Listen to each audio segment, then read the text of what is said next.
Stay tuned for answers to the following questions.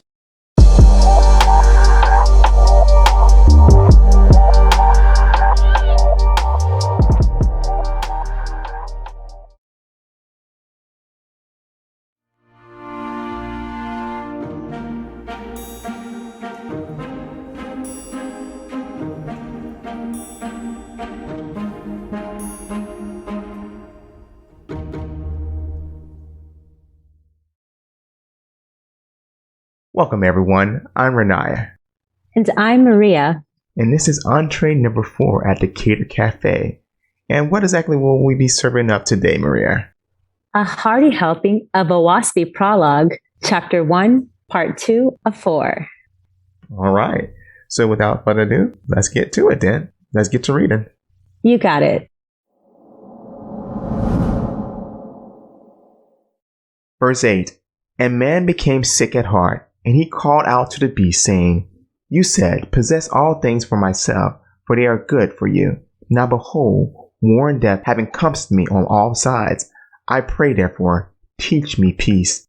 Verse 9, But the beast said, Do not think I come to send peace on the earth. I come not to send peace, but a sword. I come to set man at variance against his father, and a daughter against her mother. Whatever you find to eat, whether fish or flesh, eat it, taking no thought of tomorrow. Verse 10, So man ate fish and flesh, becoming carnivorous, and darkness came upon him, and he no longer heard the voice of Jehovah, or believed in him. This was the 5th era. Verse 11, And the beast divided itself into 4 great heads, and possessed the earth, and man fell down and worshipped them.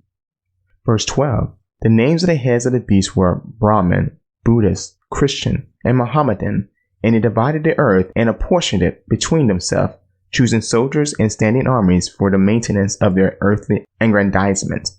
Verse 13, And the Brahmins had 7 million soldiers, the Buddhists 20 million, the Christians 7 million, and the Mohammedans 2 million, whose trade was killing man. And man, in service of the beast, gave 1/6 of his life and his labor to war and standing armies, and 1/3 to dissipation and drunkenness. This was the 6th era. Verse 14, Jehovah called out to man to desist from evil, but man did not hear him, for the cunning of the beast had changed man's flesh, so that his soul was hidden as if in a cloud, and he loved sin. All right, excellent. So, are you ready to get into the main course for our 4-section question dissection? Absolutely. Let the feast begin. All right. The verse that hit me the hardest is verse 10.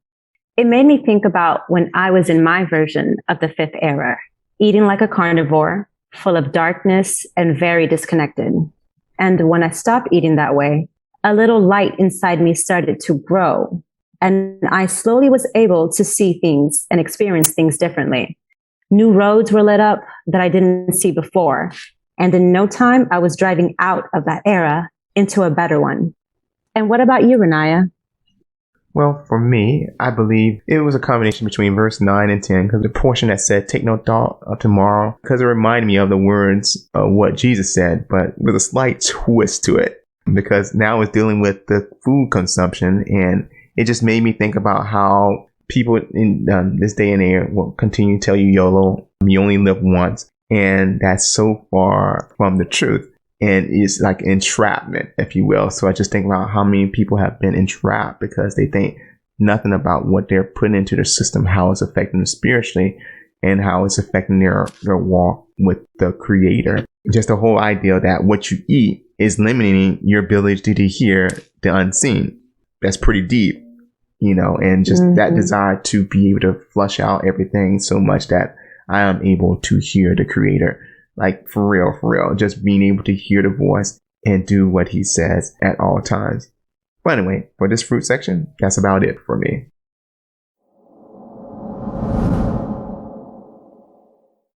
This passage reminds me of the relentless love the Creator has for me. He even allows me the freedom to walk with the darkness of self, aka Satan, where I am able to witness the corruption and deceit of Satan, who I quote from verse 9, comes not to send peace, but a sword. With others, I can only lead by example.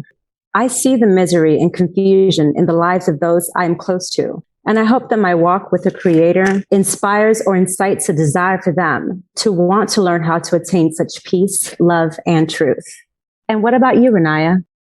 Well, for me, this passage, how it affects my walk to read it, ties in with the verse 10 that I mentioned earlier. Is that much of a succinct point. The route to hearing the Father, again, lies in what I consume. And I think about this garment. Like if you have a garment on, something that's heavy, then you prevent heat from getting out. And that's the same thing with this flesh. Like it's a covering for my spirit.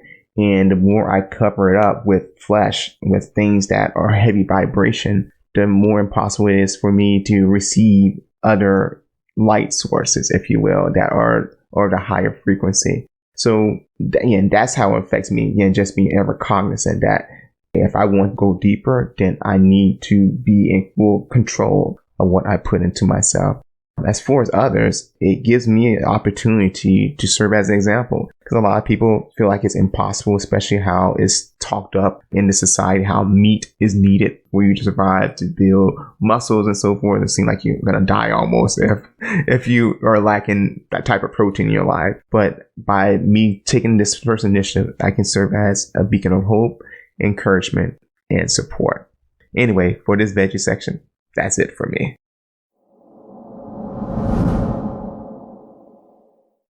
Verse 9 in Owaspy is spot on with Matthew 10, verse 34-36 of the Holy Bible that says, "Don't imagine that I come to bring peace, but a sword. I have come to set man against his father, a daughter against her mother." Also, verse 10 in Owaspy Prelude resembles a lot from a book called Earth's Earliest Ages, in chapter 12 titled Flesh Food Forbidden, which says, "It's not impossible that the permission to eat flesh, given as it was immediately after the angel transgression, may have been intended to render man less capable of conscious and intelligent intercourse with supernatural beings." So those verses showed me the darkness and hidden agenda of becoming carnivorous. How about you, Raniyah? Well, for me, the passage reminds me of 2 Ezra 8:50. It's in the King James Version of the Apocrypha. And that's because the verse simply states that man would suffer great miseries in the latter times because of his great pride. And as you looked at the whole landscape of what's going on, even looking at verses 8, how man started crying out, they want peace, is because of his great pride. If you think about now, people want everything to go back, but the reason that everything's in this society how it is because of man's great pride. No one's humbling out. Everyone trying to do everything independent of the Creator. And we've listened to the beasts of self and the various religions, but in the end, there's nothing they can do for us. So we have to make that decision to walk away from such monstrosities and renew our minds. Anyway, for this protein section, that's about it for me.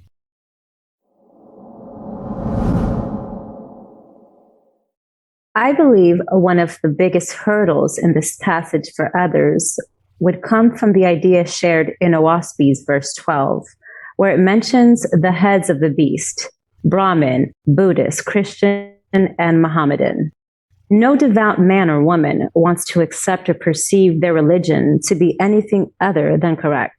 Also, the meat-eating thing. More than half the world believes it's essential to eat meat. I mean, aren't we past the barbaric caveman-like days? This is the age of innovation. We can consume veggies, veggie patties, and other things that are full of nutrition. And what about you, Raniyah? Well, for me, the biggest hurdle I believe others will have is that we have all fallen prey to the beast system. I do believe that a lot of people are starting to wake up and see the futility of many of the religions that they're in. Heck, that's kind of how I got out of it myself. I've seen just the fraudulence or the deceit or the lack of answers that people have. But yes, there is that temptation to deny because you're comfortable with something. And yet, for everything that's put forth, the Bible warns us of such peril in Revelation 12:9. It tells us that the great dragon was cast out, that old serpent called the devil, Satan, which deceiveth the whole world. So it really should come as no surprise that we have received documents that have been tampered with, and it's to each one of us to seek out the truth with all diligence. Anyway, for this fiber section, that's it for me. My final thoughts in relations to this passage is this. If you have a curious and waking spirit and feel like you're stuck between actions or ideas, such as whether or not to be a vegetarian, I suggest you sit with yourself, pray and meditate, and ask your Creator to guide you. If new ideas are presented to you in the process and you sense truth and love, then give those ideas a shot. See if it brightens your path. See what new doors open for you. Your Creator still calls for you in the universal language of love. What are your final thoughts, Raniyah? Well, for me, I took away that any institution or agency that has a track record of bloody murder needs to be checked out, because the Father's commandments still stand, thou shalt not kill. And that may be challenging, but that should be the most basic commandment to fulfill. And it's up to each individual at that point whether they want to receive it or reject it. But the Creator never made alive so that man could come and kill. But He gives us that freedom so that we see where our heart's at. In the end, knowing that there's no real death for beings that are eternal in nature, just like our Father. Anyway, that's it for me. And as always, to all who are under the sound of my voice, remember to seek, observe, understand. Shalom.